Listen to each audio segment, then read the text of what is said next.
What is up, guys? Today I'm going to be doing a video explaining why I think anyone who is a fan of FIFA should keep FIFA 18. Basically, FIFA 18 is probably one of the best games of FIFA in terms of the modes that we're going to have for a while.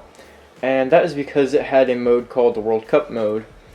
Now, before I get into this deeply, I want to explain another thing that's up and coming. So obviously FIFA 19 is coming out, and I'm trying to get back into FIFA gaming because it's been a rough couple of months for me with this moving situation, and I think I'm finally done with all of that.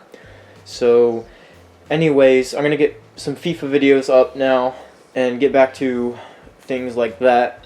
But I have decided on a Leeds United career mode for FIFA 19 when it comes out because, well, I don't want to reveal anything yet, so I'll just explain it to you when the time comes for me to start the career mode on the first episode. But basically, what I want to point out right now in this specific video about FIFA 18 is that FIFA 18 had the World Cup mode.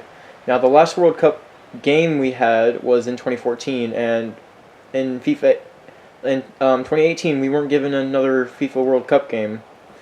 Now, this was especially upsetting to me because I really valued the fact that they made a whole game just for the World Cup, and it was really fun to play as all the countries too, to be honest. Like, club games are fun, don't get me wrong, but they get really boring quite easily, I'm not gonna lie.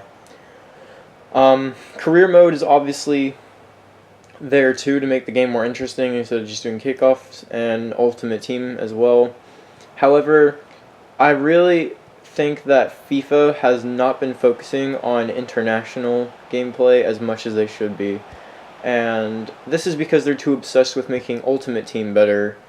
But my whole argument is that why wouldn't you make a new FIFA World Cup game even though you have all of the players from all the countries, and you were easily able to get them for the World Cup games. In 2014 you had all 206 nations or something like that, I forget, and you had all of their players, and you had you could select rosters out of thousands of players for some of those teams, like Argentina, Brazil, England. It had thousands of players you had to select from. It was crazy.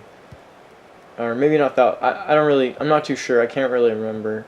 But I know in FIFA Ultimate Team you can search up a popular country in the game and there'll be thousands of players coming up. But my whole thing with this is FIFA 18 was the last game, or the newest game, to have a World Cup mode in it. So if you're a fan of international gameplay, I would really consider keeping FIFA 18, because that's basically as good as it's going to get for the World Cup for a while, unfortunately. And that's just the way it is. They won't have another World Cup mode, and this might not even happen, but the next World Cup mode wouldn't happen until FIFA 22, which is quite unfortunate. But until then, international gameplay probably won't be that great unless they finally take their minds off Ultimate Team and focus on a different thing for once. Now, with that in mind, I also want to talk about that career mode is not being updated in FIFA 19. If you play FIFA strictly for the career mode, I would not really recommend buying FIFA 19 that much, because it's just going to be $60 for improved graphics, updated rosters, and nothing else in terms of career mode. Maybe, the actual gameplay might be a bit tweaked, and of course you're going to get your skill moves, but I mean, honestly, they haven't really done much with it, and it's kind of unfortunate because, they're focusing all of their attention on Ultimate Team. And career mode is really the game mode that actually brought them out of, just not really having too much attention. I mean, FIFA was obviously a popular game, but career mode really distinguished it, and now they're kind of ignoring it. But, I just wanted to mention that too. I'm buying FIFA 19, obviously. I just mentioned that in the beginning of the video, but really, I think FIFA 18 is probably going to be one of the best games in terms of the modes that we're going to have for a while, or at least for this year, because FIFA 19, it's just Ultimate Team, really. That's what I've observed anyways. But I could be wrong. I haven't done enough research to really have a valid point here. But in terms of the game modes, I have done my research, and I do have a valid point with that. So FIFA 18 will be the only game that they're going to have for a while with international teams. Now, I think that if FIFA really want to keep up like a really good, just, we're the best soccer game, don't choose PES. I mean, they already are keeping that up pretty well, but they should really consider improving their international teams and licensing or whatever they got to do with that, because I think it would make the game a lot more enjoyable for people. And if you're not making any more FIFA World Cup games, there's no point in not doing it, because then you're not losing value on your FIFA World Cup games if you're not even making them. So that's my opinion on that. I just wanted to make that quite clear, and I just wanted to let some people know that FIFA 18 is probably going to be the best game for game modes for a while. I guess I'll take the time before halftime to talk about a few other things. Like I said, guys, I've been moving, and it has been extremely difficult and annoying. What a terrible shot.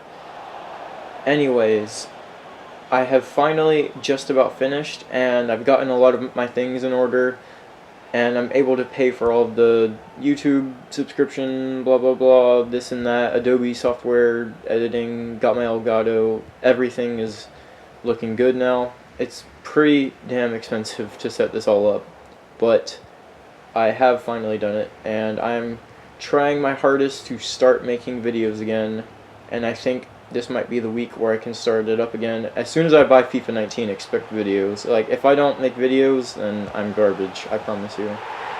Just want to mention that was an amazing turn. I scored that and I was like, yes. But I guess this would be a good time to get back to the whole Leeds career mode thing. I will try to remember to leave a description or a link in the description about a 442 article I read. And like I said, in the beginning of the first episode of the career mode, I'll explain a lot more in detail. But for now, I'll just leave you with why I want to start a career mode up with them. I think their new manager is really cool, and I don't know, they've got a cool story coming up for them. I think they get a new manager, go up, and become the old Leeds that they were. So I think it'd be cool to try and experience that as a guy playing a video game. But you know what I mean. Anyways, I'm thinking I'll just, in the second half of this, I'll cut all the boring bits out and just play some music or something and show you the highlights, and then I'll just quickly mention a few things at the end again for you guys. But anyways, thank you so much for watching this video. If you don't want to watch the second half, that's fine. I just thought I'd include it because I didn't have too much to say, but it's a full game of FIFA. If you're still subscribed, thank you so much. If you're not subscribed and you're watching this video, that's cool too. I still appreciate all of my viewers and everything like that. So if you like the videos, check out some more before you subscribe. Like, I don't just subscribe off one video is my opinion, but just check out a few others, and thank you so much for watching. I'll leave you with the highlights.